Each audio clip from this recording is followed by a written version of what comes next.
Hi, everyone. I think we're going to get started. Thank you so much for joining us today. I want to start also by thanking SMEX and all the Bread and Net organizers. It's great to see so many people in person as well as on the live stream. I also want to thank my panelists today, not only for joining, but also for your ongoing work to advance internet freedom in the region. So my name is Catherine Grothy. I am a research analyst at Freedom House. I work on our Freedom on the Net report, which is going to guide our conversation today. I'm also going to quickly introduce our panel. So we have Marian Rameh from SMEX, Haider Hamzaz from the Iraqi Network for Social Media. We have Jabir Zain from the Libya Center for Freedom of Press, and Aissa Mahasne from the Jordan Open Source Association. So I just want to give a quick overview of the Freedom on the Net report. So for folks who aren't familiar, Freedom on the Net is an annual survey of internet freedom in 70 countries around the world, including countries from the Middle East and North Africa. In our most recent report, titled Countering an Authoritarian Overhaul of the Internet, it was just released this past October, and this looks at how governments are increasingly taking actions to break apart the global internet and create a more controllable domestic online space. So in addition to this global analysis, Freedom on the Net includes 70 detailed country reports which look at developments and include internet freedom scores across a series of methodology questions. So we're really guided kind of in this thought that the same rights that are held by people offline must also be protected online. So we have 21 different methodology questions that are used in these country reports, and they look at kind of three buckets of work. So obstacles to access, limits to content, and then violations of user rights. And in addition to these country reports and the scores, we also do each year regional and global analysis to really identify different emerging threats to digital rights and internet freedom, as well as different ways that stakeholders such as civil society actors, the tech sector, governments can really help to strengthen digital rights and internet freedom. So as I mentioned, kind of the theme that we looked at this year was this idea of internet fragmentation and the shattering of the global internet. So what we found from our 70 country analysis is that governments are really breaking apart the global internet to create these controllable online spaces. And this has had really grave consequences for human rights online. So kind of at the global level, we found that internet freedom declined for the 12th year in a row. And the sharpest downgrades were documented in Russia, Myanmar, Sudan, and Libya. And we'll talk a little bit more about Libya's decline during the panel. We also found that a record number of governments blocked websites for political, social, or religious speech. And we also saw a lot of new kind of harmful legislation passed that's really threatening the free flow of information by centralizing technical infrastructure or applying flawed regulations to social media platforms and data. So in the Middle East and North Africa, governments in 11 out of the 12 countries that we cover cut off access to online content. So this was either through internet shutdowns, blocking websites, or blocking access to social media or communications platforms. In 5 out of the 12 countries in the region, governments proposed or passed laws that really limited where and how personal data can be transferred. We also saw very serious violations to human rights online. In all 12 countries in the region that we cover, online users were arrested, detained, or imprisoned for their political or social speech online. So I know that this paints a pretty grim picture for the state of internet freedom in the region, and human rights are really hanging in the balance kind of as we're seeing governments compete to control the web. And again, this is just a very high level overview of what Freedom on the Net is and what it looks like, and I'm really happy that we have some of our authors of the country reports here to give us more insight into what we're talking about today. So with that, I think I'm gonna hand it over and just start our discussion. So as I mentioned in my introduction, we saw a number of governments pass legislation or take actions that really created barriers to a free and open internet. So I'd like to start with a question for you, Jabir, about Libya. As I mentioned, Libya had one of the largest Freedom on the Net score declines in the region this year, and this was in part due to this new cybercrime law that was passed last October. So I was wondering if you could talk a little bit more just about the state of internet freedom in Libya and why this law is really harmful. Thank you so much, Catherine, for the question, and thank you, SMEX, and everyone for organizing this event, and for Freedom of House for inviting us. The cybercrime law is one of many legislations during the last years in Libya that has been against freedom of expression. This one in particular is very interesting to us because it's a very wide, vivid, loose-termed law with many articles that will actually really constrict or be a very damaging law against freedom of expression. Why? Because of it, me as a consultant, I advise that we decline the points or the score for Libya this year, is because of its very totalitarian type of articles that want the government and its tools. And when we speak about the Libyan government, it exists right now 2 governments, 2 parliaments, hundreds of militias, and you can imagine the power that will be placed in the hands of these militias and security forces, which are allied completely, financially, politically, socially, with the government and its bodies to control the Libyan society. Libya is a very rich country, and when you have a law like this with 6 million people, about 7 million, and millions of users online who internet is their only way to express their opinions online and to live their life normally online, is really, really damaging, not only on the level of the public, but specifically for the enemies of politicians, which are usually journalists, activists, people who fight for human rights, people who speak the truth. All these kind of punishments, sanctions, prison time that was stated actually in the cybercrime law, which recently more than 35 organizations, Libyan organizations and international, has signed a petition and stated or released a statement to withdraw the law and to rewrite another, because of course with the fake news and hate speech and all kind of loose online space, we need some kind of regulations. The problem is tyranny. The problem is using these tools to shut people's mouth in a time where corruption and militias are actually really destroying the country. So again, I think that we need to work hard to raise voices through reports, the reports that we have done, raise knowledge to the public, work and do online campaigns, work with the Libyan officials, because there's no other way, even if we are in many ways profiting from this law, to get rid of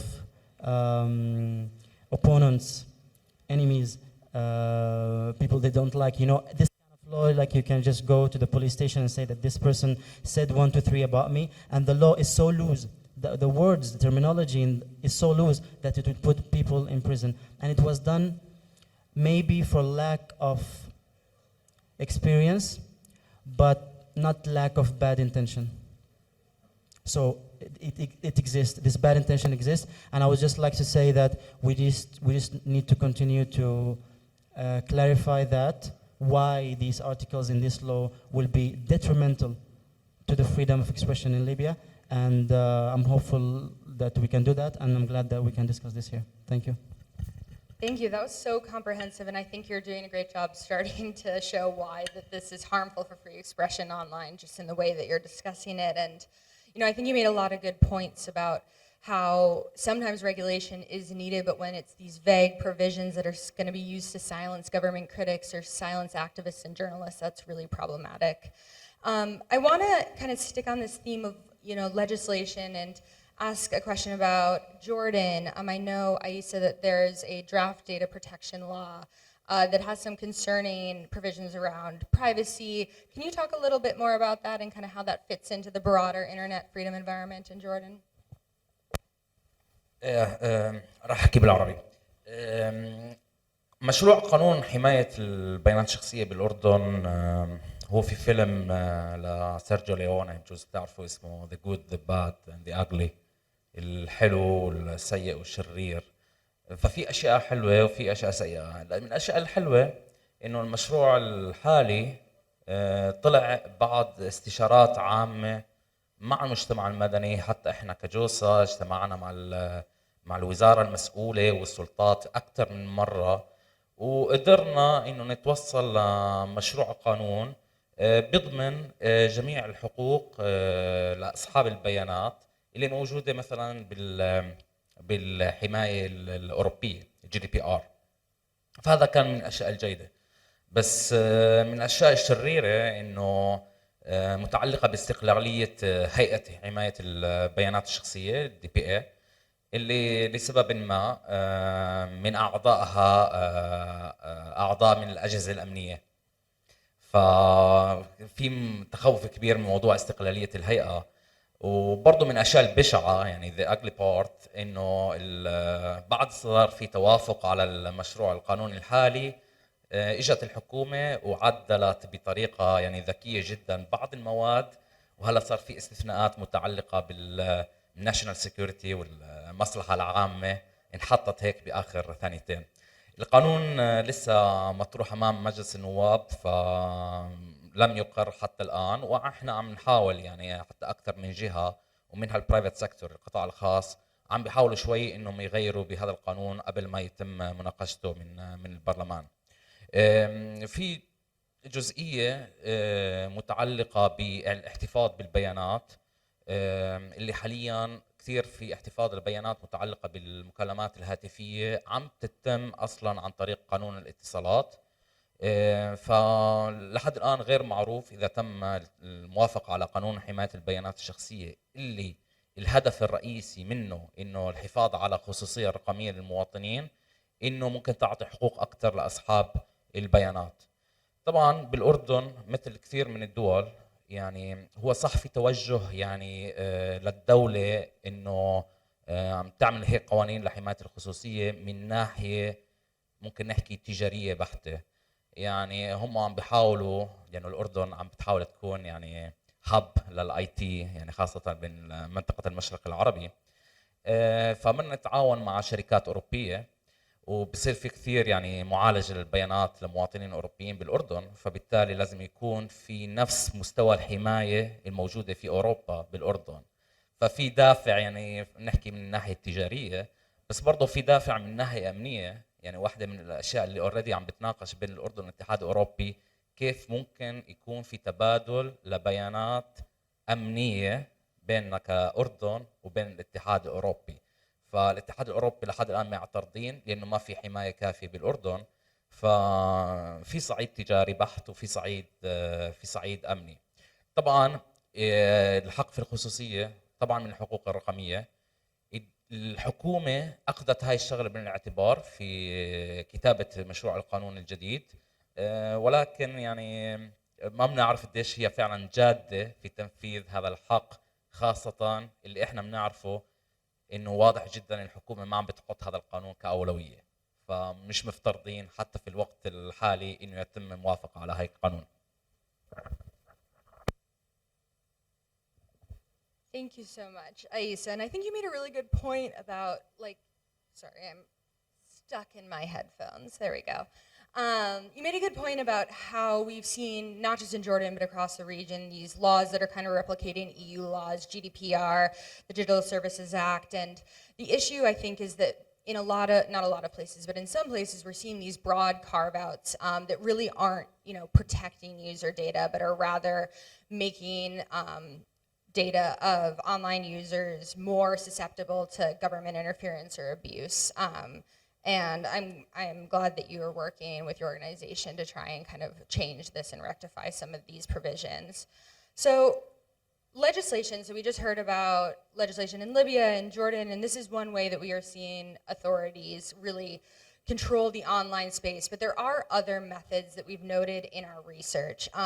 Specifically, we have seen more and more governments, manipulating or building up the internet infrastructure to really facilitate their control. So I wanted to ask Haider, one development that was mentioned really thoroughly in the Iraq report this year was the development of the National Internet Project. And I know you've been following this closely. So I was wondering if you could talk a little bit about that and whether you have any fears that that could further censorship or internet shutdowns in Iraq. Thank you, Catherine. I will speak in Arabic. سأتحدث باللغة العربية. شكرا جزيلا لسمكس على الاستضافة، وشكرا لفريدم هاوس على ثقتها في اعتماد التقرير الثاني. هذا التقرير هو الثاني للعراق. كان هناك تقرير في عام 2021 و2022، وهذا الكيو ار كود ممكن يساعدكم للوصول لكل التقارير الموجودة بالمنطقة العربية وأيضا باقي مناطق العالم في ال70 دولة اللي تم إشارة إلها. وطبعا أود أشكر أيضا فريق أنسم بشكل عام وآسيا المساعدة بهذا التقرير وإنجازه. فالشكر وجب لهذا الموضوع. الشيء الثاني فيما يتعلق بالتقرير الخاص بالعراق. في البداية التقرير ساعدنا على فهم وعلى يعني تبني منهجية جديدة في عملية البحث. يعني شخصيا احنا استفدنا من المنهجية المعمولة في كيفية عملية الرصد الموجود. كاثرين ما كانت سهلة معانا في عملية الرصد، تعبتنا كثير، بس هذا التعب كان مفيد جدا، انه كيف معمل نحن نقدر نركز على ما هي الانتهاكات، ما هي المصادر لهذه الانتهاكات، وبالأخير تقديمها للباحثين. من هذه الأشياء اللي رصدناها بعام 2022، وهو مشروع صار له فترة يعني موجود بالبلد، وهو المشروع الوطني للإنترنت أو يسموه الباك بون للإنترنت الموجود. وهذا مشروع يعني على الصعيد البنى التحتية هو جدا مهم للمستخدمين للإنترنت، وعلى الصعيد الاقتصادي أيضا جدا مهم رغم الانتباه المتأخر للعراق لهذا الشيء. لكن للأسف لما نجي على شروط الاستخدام، شروط الاشتراك، هل يوجد قوانين لحماية البيانات من خلال هذا المشروع الإنترنت؟ لا.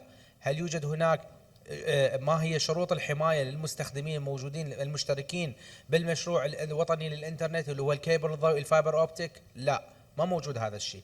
بل بالعكس مكتوب بشكل واضح بالنص عند الاشتراك أن المعلومات أثناء الاشتراك سيتم مشاركتها مع الأمن الوطني. وهناك صراع بين الأجهزة الأمنية من يسيطر على الإنترنت، هل هم الأمن الوطني، هل هي هيئة الإعلام والاتصالات، هل هي وزارة الداخلية، المخابرات. فهناك صراع موجود. هذا الصراع أحيانا يكون مفيد لإعطاء بعض الوقت حتى نقدر نفهم كيف ممكن نساعد الناس. المشكلة لما تجي هناك مشكلة بالطبقة العامة الناس حول مفهومهم للحقوق الرقمية. يعني لما تيجي تقول له واحد مثلا منظمة مجتمع مدني تم إغلاق صفحة الفيسبوك الخاصة بها، يقول لك إيه عادي، شنو يعني ما مات يعني هو الشخص، إن في ناس عم تموت. فهو التركيز دائما إنه التركيز إنه الحقوق الموجودة على الأرض هذه المهمة، أما الحقوق الرقمية هي يعني عادي، الإنترنت انطفى ويا الامتحانات حتى يمنعون الغش. ما قاعد يشوفون كأنه احنا الصوت المدني هنا وخصوصا المهتمين بالشأن الرقمي يكون صوتنا كأنه هو يغرد لحاله، ويكون انه انت قاعد تهتم بقضايا ثانويه غير مهمه، انه الانترنت عادي يسكروا على مود يمنعون الغش بالامتحانات، لا يرى الانتهاك الموجود الكبير. فهذا مهمه اضافيه وهي التوعيه في مجال الحقوق الرقميه، التوعيه في مجال الحق في الخصوصيه على الانترنت. يقول لك ليش تخاف؟ انت ضامن شيء؟ فإذا أنت ما تخاف المفروض ما تروح تبحث عن الخصوصية. لا يعرف ما معنى حقه في الخصوصية دون الحاجة إلى إخفاء شيء. يعني أنا لدي حق في الخصوصية، أغلق الباب وأنام وما أريد أحد يشوفني، يعني ما بس بالضرورة إنه أخفي شيء. خلال فترة التغطية الانتخاب خلال تغطية التقرير اللي هو بدأ من شهر حزيران من عام 2021 لغاية حزيران 2022 مرنا بانتخابات في أكتوبر 2021. وخلال هذه الانتخابات رصدنا الكثير من الانتهاكات، تصاعد كبير، انتهاكات وكبيرة وصلت إلى أكثر من 1000 انتهاك مرصودة ضمن خارطة تفاعلية موجودة على موقع أنسب. من هذه الانتهاكات خطاب الكراهية، من هذه الانتهاكات هي الأخبار المضللة والأخبار الكاذبة اللي انتشرت بشكل كبير، وخصوصا أتحدث هنا خطاب الكراهية ضد المرشحات النساء أيضا في الانتخابات كان لهم نصيب. وللأسف هذا الخطاب الكراهية والأخبار المضللة لا يبقى في الفضاء الرقمي فقط وينحسر ما بعد الانتخابات، بل يبقى وقد ينعكس وانعكس على أرض الواقع. هناك أشخاص فقدوا حياتهم بسبب هذا الشيء، بسبب يعني حرية تعبيرهم على الإنترنت خسروا حياتهم، تم اغتيالهم من غير الاغتيال المعنوي للأشخاص، الاغتيال الرقمي المعنوي للأشخاص خارج العراق الذين يعيشون خارج العراق. هذا كان يعني مهم. لكن أود أشير إلى قصة نجاح حتى لا نكون يعني فقط يعني نغطي الشيء السلبي أو حتى لا تكون الأجواء أيضا متشائمة. هناك قصص نجاح موجودة. من هذه القصص النجاح هي على سبيل المثال لو قارنا انتخابات عام 2018 و 2021 بخلال التقرير وجدنا أنه منصة ميتا خصوصا على فيسبوك ركزت يعني انتباهها وفريقها تجاه انتخابات عام 2021 مقارنة ب 2018. وهذا من هذا فتحت شانلز مع مع المنظمات المجتمع المدني، وبلشنا نتحاور ما قبل الانتخابات واثناء الانتخابات وبعد الانتخابات. ما الذي يحتاجه المجتمع المدني؟ فتحنا emergency response، مجال لاستجابة الطوارئ الرقمية اللي ممكن تحصل قبل الانتخابات، خطاب كراهية، أخبار مضللة. مباشرة كان هناك يعني أكشن لانحسار هذه الأخبار، ولاحظنا هناك انحسار كبير. لذلك الميليشيات الموجودة وأذرعها والممولين لها من الأحزاب السياسية عانت في منصة ميتا في العمل. لذلك توجهوا إلى بقية المنصات مثل تيليجرام وتويتر لأنهم يجدون مساحة آمنة لعملهم الخاطئ. من هذه الأشياء الإيجابية اللي صارت هو تقييد، على سبيل المثال تقييد الإعلانات وحصرها بالتسجيل المعلنين. قد أثر هذا طبعا على العمل المنظمات المجتمع المدني، كونه لا يوجد فصل بين الإعلانات السياسية والإعلانات المجتمعية أو الغاية منها مجتمعية. يعني منظمات المجتمع المدني والأحزاب السياسية تساووا في عملية التسجيل الإعلاني وتقييدها، فكانت سيئة على المجتمع المدني وفي معاناة في عدم معرفة بالتسجيل. العراق لا يملك يعني حتى آلية للدفع الرقمي معترف بها حتى يقدر يدفع من خلالها، ولكن كانت مفيدة على مستوى الأحزاب السياسية. ما أريد أخذ من زميلتي مريان راح تتحدث لنا عن تقرير بيروت. Thank you, Haider, and I'm really glad that you brought it up at a positive level. It was great to see some of the work that was done in Iraq around these elections, specifically stopping the internet shutdowns, as we saw in previous elections. But yes, I think my next question is going to bring us back down from the highlight. Marianne, I was wondering, kind of sticking on this theme of obstacles to access, if you could talk about some of the things that you found in the Lebanon report this year, specifically around the economic crisis and other things that have kind of hindered internet freedom in Lebanon. Okay, is this working? Okay. So thank you, Catherine, for organizing this, and thank you to Freedom House and to all my fellow panelists for everything you do. So as you can all test on your phones and devices right now, the internet is slow, and it has been slow for a while now.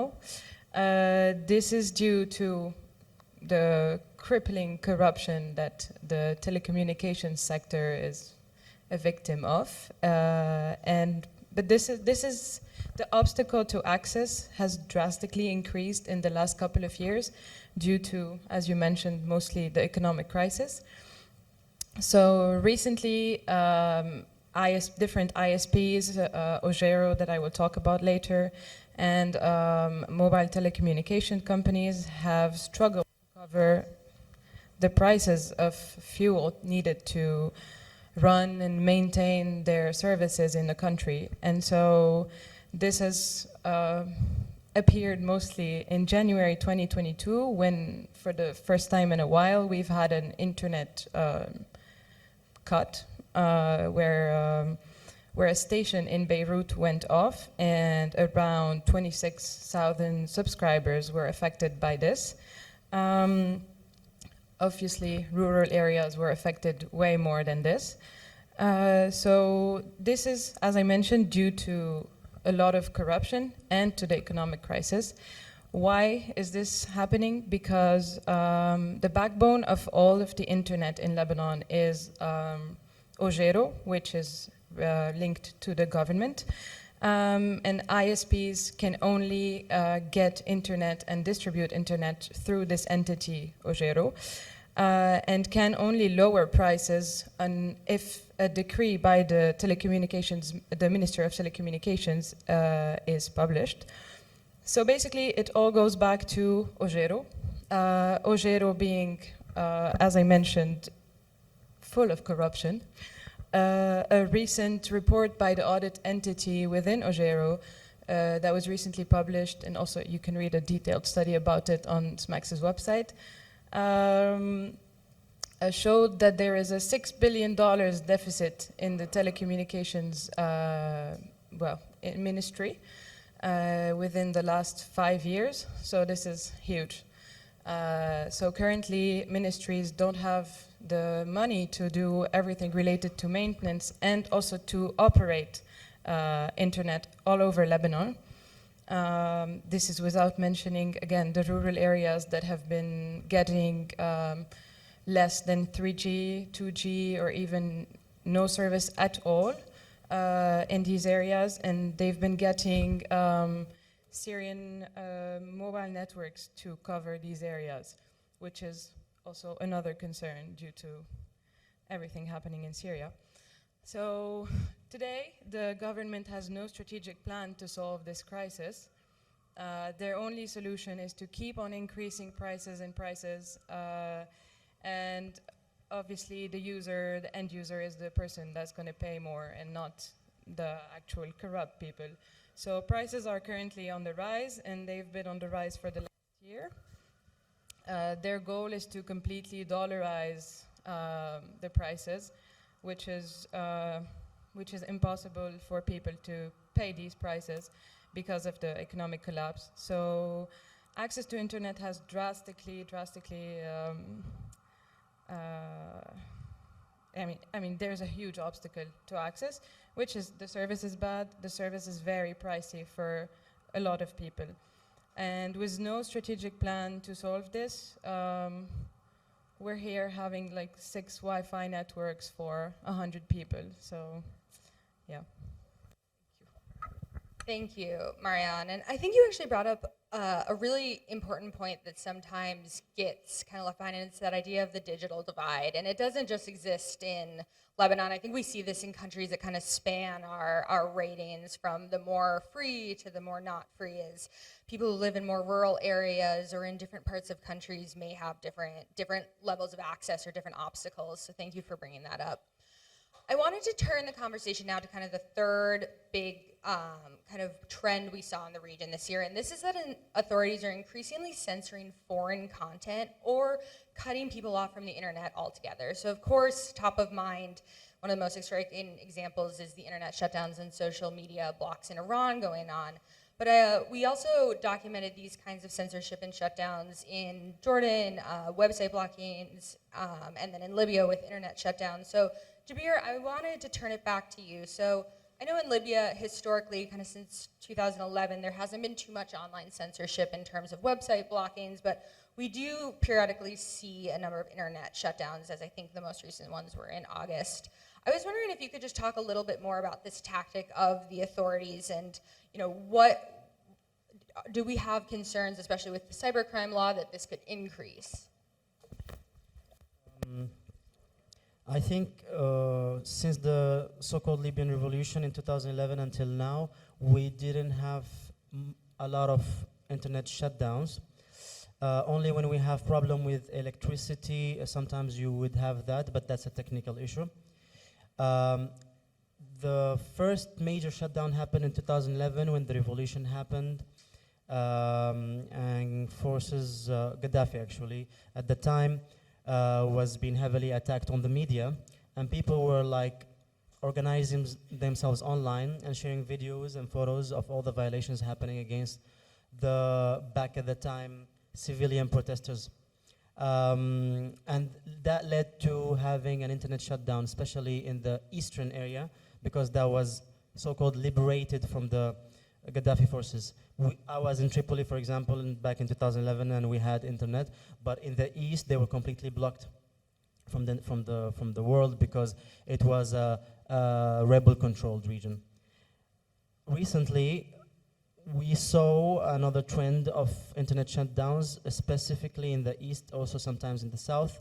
In the east recently, the internet was shut down because the parliament there in Tobruk in the east was attacked, and people were protesting, and the building was burned.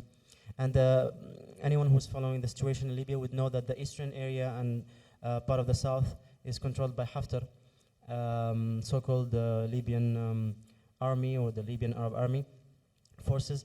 And this is a tactic well understood when you are ahead of a big militia controlling a region, and in this region there is the parliamentary offices or headquarters, and it's been attacked by people. Your opposers in the West would look as this as a defeat to you, or to your regime, to your power, and would also videos, photos online on the social media would escalate the protest if people are injured or killed, and in the international media would cover that. So the easiest way is just to put the plug down for the moment, arrest people, scare them, control the situation, and then put it back on. This also happened in the south in one of the visits of Haftar, I think, where internet was shut down. I think it was for a security reason, because he's out of his strong point. His strong point is the east.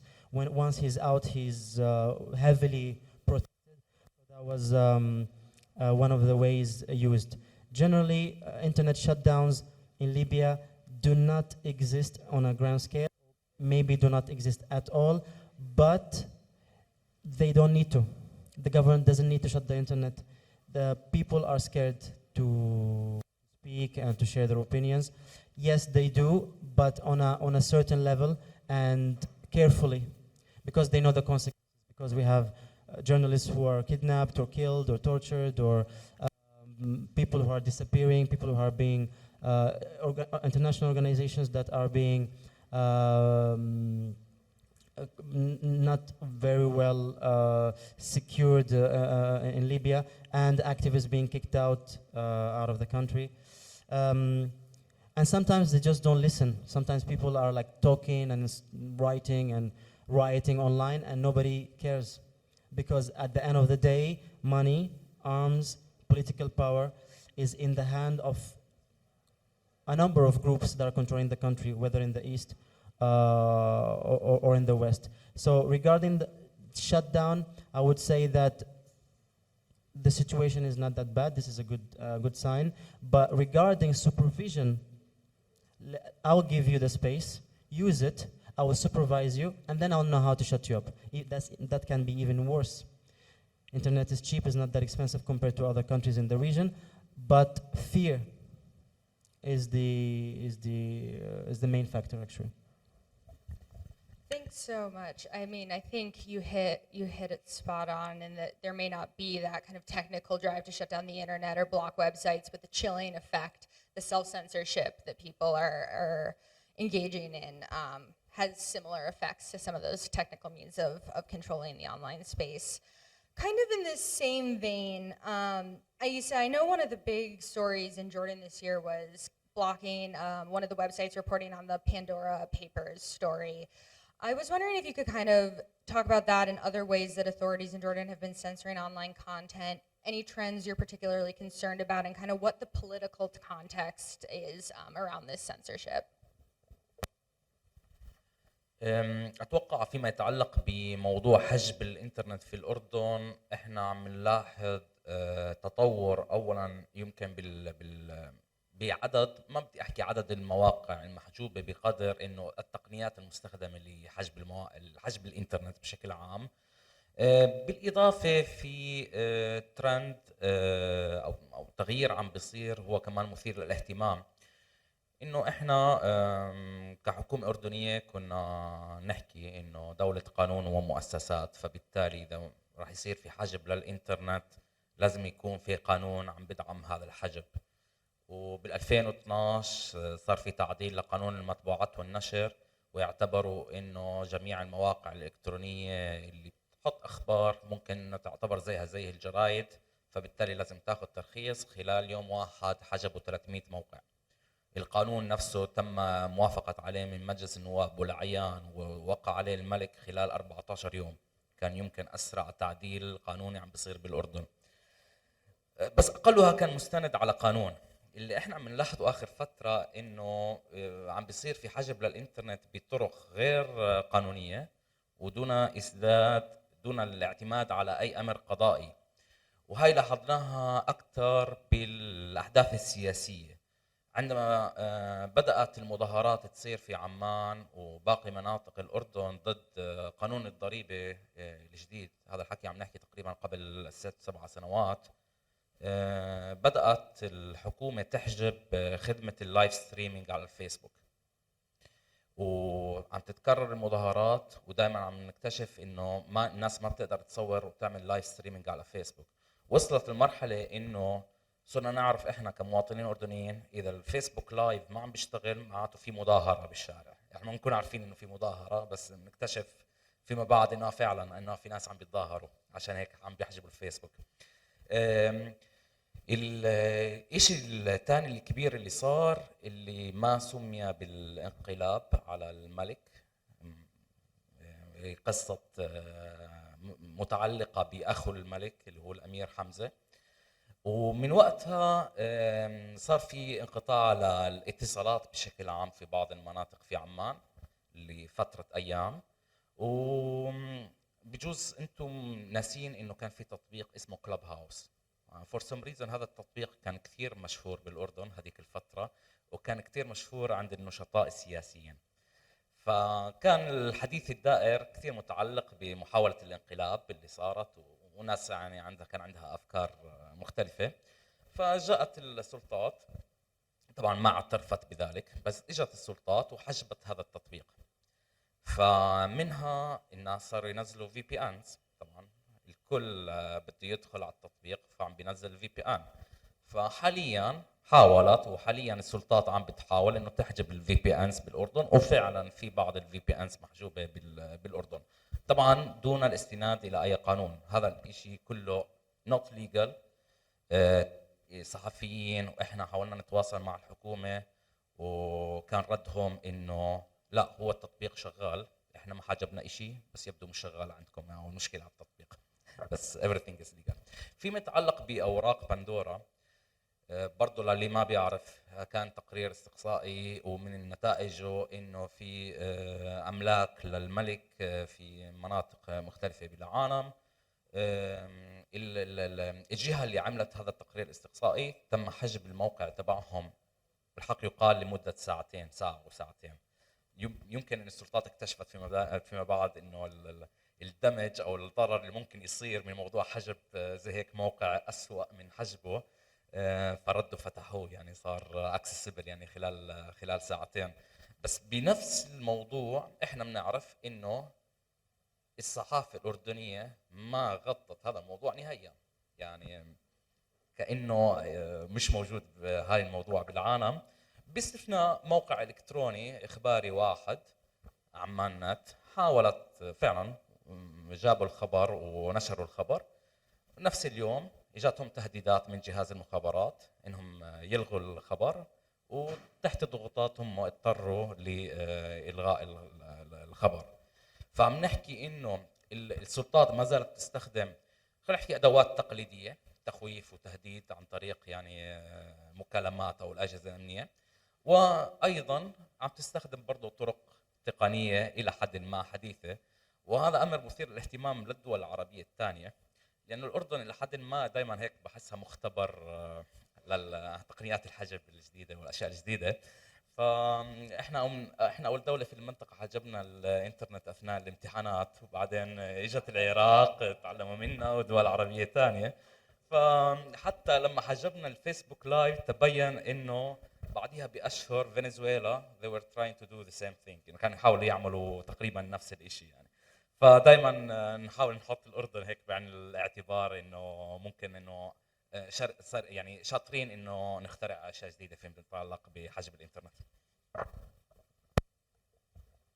I think you put that very well, and it seems like Jordanian authorities have kind of picked and chose every kind of different option, from VPNs to Facebook Live, and then now the Pandora paper blocking, which was a pretty big story. So I want to make sure that we have time for questions from the audience.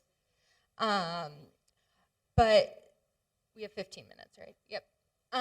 I do also just want to give Marianne one more question, kind of just end on a positive note. So even though it is clear from this panel that human rights online are continuing to be under attack in the region, we did have some good news from our research this year. Despite the 12th year of internet freedom decline, we did see a record number of countries' internet freedom scores improve around the world. So that is certainly a positive sign. And kind of with that, Marianne, I was wondering if you could talk about specifically some of the actions that groups like SMEX and civil society organizations in Lebanon have taken to kind of push back against some of these more digital authoritarian tactics.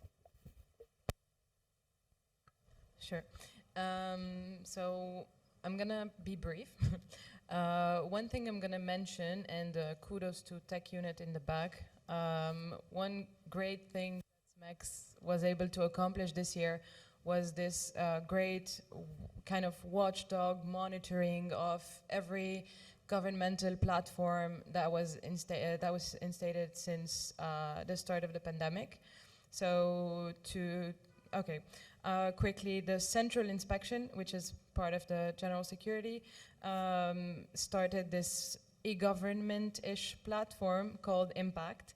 And so at the start of the pandemic, the Ministry of Health partnered with Impact to create a set of platforms to navigate the pandemic, sorry. So first red flag, all the platforms, the data controller and processor were the same person, which was Impact. And since September 2020, they have started publishing these platforms, starting with Ma'an Together Against COVID, the MOPH Pass, the Passport Renewal Platform. I'm not going to go into details, but all of these platforms went through an extensive review by SMEX's tech unit and SMEX's policy unit. We published many reports to flag all security problems with these apps, and there were so many. And most of the entities took these comments into consideration, and we were able to make them collect less personal data, only necessary personal data, publish privacy policies, fix their security flaws. I mean, some of them did not, but we tried our best, and I think this continuous monitoring is making an impact on the national level for personal data. It's not enough. We need a personal data protection law, but it's a positive note to end on. Yes, thank you for that, Marianne, and thank you to SMEX and the work that they're doing on this. So I want to give you all a chance to ask some questions, all right? It looks like, sir, go ahead. Thank you so much. My name is Khalid Ibrahim from the Gulf Center for Human Rights. Thank you, Catherine, and thanks to your distinguished speakers. I think this report by Freedom House is very important. It is very rich. with findings and also the recommendations, but I have quickly some comments. I know the time is very limited. The first comment, I noticed that in the regional rankings of the Middle East, a lot of important countries are missing, such as Syria, Yemen, Qatar, and Oman. This is very important. You have to include them. In Syria, just in April this year, a new cyber crimes law approved, and it brought a lot of restrictions on the freedom of expression on the net. And if you move to Qatar, well, we talked yesterday about millions of US dollars that authorities are spending on surveillance and also on hacking into the accounts of internet activists, including those who are working to defend the rights of migrant workers. And actually, for myself, I experienced how they managed to hack into a Facebook page talked about corruption in Qatar. And one day, authorities managed to hack into this Facebook page, and they arrested the admin. Fortunately enough, the other admin was outside in exile working. And if we talk about Oman, I don't know if you know that in June 2020, Sultan Haytham approved a decree in which he established the Cyber Defense Center as part of the internal security service. And through this act of legislation, in actual fact, security forces are now the owner of the internet. They have all the authority to import surveillance equipment, to shut down networks. I think this is a very serious development that the report missed. The other countries, I think, know what is going on in Yemen. But if we move to the recommendations, you talk about encouraging governments to regulate the use of surveillance tools. Now, this is not practical for oppressive governments that in their mentality, they look at the freedom on the net as a threat to their hold of power. I think it is very important for you to talk about human rights litigation, about the use of foreign judiciary to make sure that companies that are supporting oppressive governments are going to face justice. So I hope for the next report you talk about the use of the concept of international jurisdiction. That's all what I have. Thank you. Thank you so much. I can just quickly, oh, do you want to go ahead and then?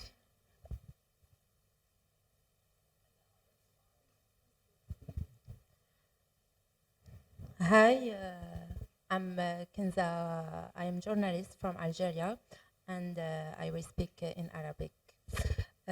مرحبا. أود أن أتكلم عن الوضع في الجزائر. الوضعية كارثية، يعني بدون مبالغة.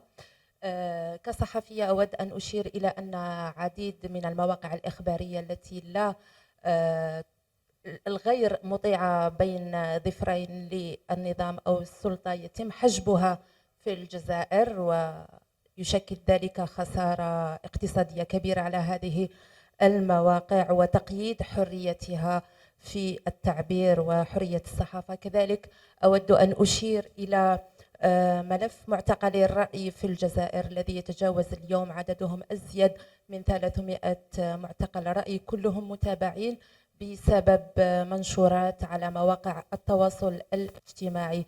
يعني الوضع خطير لحد أنه بمجرد أنك تعمل لايك أو شير على الفيسبوك يمكن أن تجد نفسك في السجن وحريتك بين هذه القضبان. أريد أن أشير أيضا إلى أن السلطات في الجزائر سنت قوانين جديدة بعد حراك 2019، لا سيما المادة 87 مكرر من قانون العقوبات، يمكن أن تتابع بتهم الإرهاب أو الانخراط في جماعات إرهابية بسبب منشورات فيسبوكية، وهي منشورات تعبر عن آراء. كذلك نحن الصحفيين أيضا معرضين إلى هذه التهم، وأنا أيضا وجهت لي تهم من هذا النوع. كذلك أريد أن أشير إلى أنه جرت في الجزائر ثورة مضادة بعد حراك 2019. السلطات أنشأت صفحات فيسبوكية أو صفحات على مواقع التواصل الاجتماعي الأخرى من أجل تشويه سمعة الناشطين الصحفيين والمدافعين عن حقوق الإنسان. والمضحك أنه حتى الميمز في الجزائر يمكن أن يدخلك إلى السجن وتسلب حريتك. كانت هذه يعني باختصار الواقع المعاش في الجزائر. أريد أن أسأل هل هناك توصيات وجهتموها إلى الجزائر وإلى دول أخرى بعد هذا التقرير؟ كذلك عندي سؤال هامشي. أعرف أنه لا أدري إن كنت مخطئة أو لا، في دولة مصر يعني المدونين الذين لديهم أكثر أو أزيد من 500 أو 5000 متابع، لا أتذكر الرقم، يطبق عليهم قانون الإعلام. هل ماذا تقولون في هذا الشأن؟ وشكرا. Thank you so much for both those questions, and I'll answer, I think, the first two because they're similar around why we cover the countries that we do. I agree with you both. I wish that we could cover every single country in the region and every single country in the world. The short answer is funding. We don't have funding to do that. We are growing our project, though. We were at 65 countries 2 years ago. We brought on 5 more, including Iraq. We're hoping to continue to do that. And I think the goal would one day to be able to cover every single country. The way that we choose the ones that we do is based, one, on regional diversity as well as population, as well as kind of government type, to just get a very diverse group of internet users in the countries that we can cover. But that is the short answer, and that hopefully one day we will be able to cover Algeria, Oman, Qatar, all the countries that you mentioned. And yes, that was correct on the Egypt. It's part of like a licensing law that we do cover in the report that looks at, I don't know what the exact number is. I think you're right, maybe 500,000. Large number of followers are treated kind of more like a media outlet and subject to those licensing requirements. Yeah.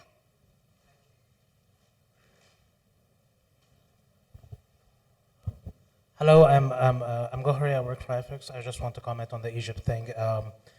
If you have more than 5,000 subscribers, you are under like publishing laws, and the 500,000 thing is probably related to the VAT. So if you get like 500,000 pounds in revenue, you need to register in tax to get to pay the VAT tax. If, for example, if you are like influencer or like working from YouTube, sorry. Yeah. So yeah, that's it. It's the number is 5,000 person follower.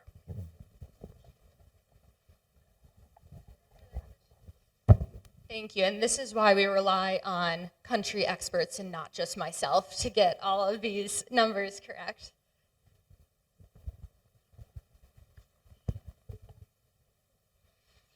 مساء الخير. أنا تحسين الزرقاني من العراق.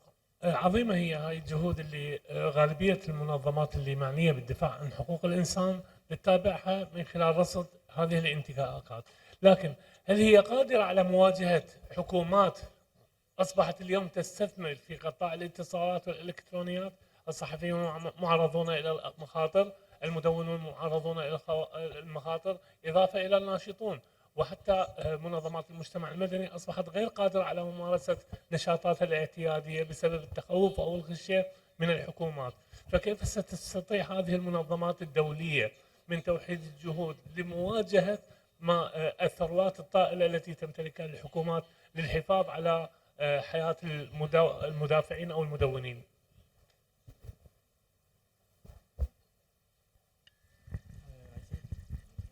If you want me, I can answer directly. It's a very important question, but I think it's not a fair question because I think the main the population is concerned with that. I think if people realize their rights and try to come together to fight for their rights, we wouldn't be here actually. It's because there is this fear and control on the population that there exist by the government, that exist groups like civil society, etc., that try to change things. And these groups, no matter what we do, I don't think we'll be able to counter people, groups, politicians with their armies, with their arms, with millions of and millions and millions and millions of dollars, right? But at least in the meantime, when the population is busy living their life, getting their daily life, there are groups and activists and journalists trying to be the opponent, trying to saying to the government, like, listen, you are strong, you're a big monster, but we exist and we can actually defend human rights. And this, with gaining or giving knowledge and awareness to the people, together can change things. Alone we cannot do that. At the end of the day, it's the people who will change things, like the population, right? Because our job usually is to raise awareness, reports, documentation, whatever kind of things we do is always to support the population, support itself. If the population does not support itself, we will end up as exiles. I'm an exile living in France, right? I was kidnapped, tortured, put in secret prisons, and then I became an exile. So if every activist is shut down like that, I mean, they will win. So actually, it's a positive thing that we're continuing to fight. Even though they are strong, even though they are like aggressive and everything, it's good that there are groups and people who believe in this cause. But without the population, without people, nothing will change actually. Thank you for that. I think that we're at time. So can we all just give a round of applause for these amazing panelists today? Thank you all so much. And thank you everyone for joining us. Thank you for the great questions and things to consider, and hopefully we'll be able to see you back here and cover every single country that we want. All right, thanks everyone.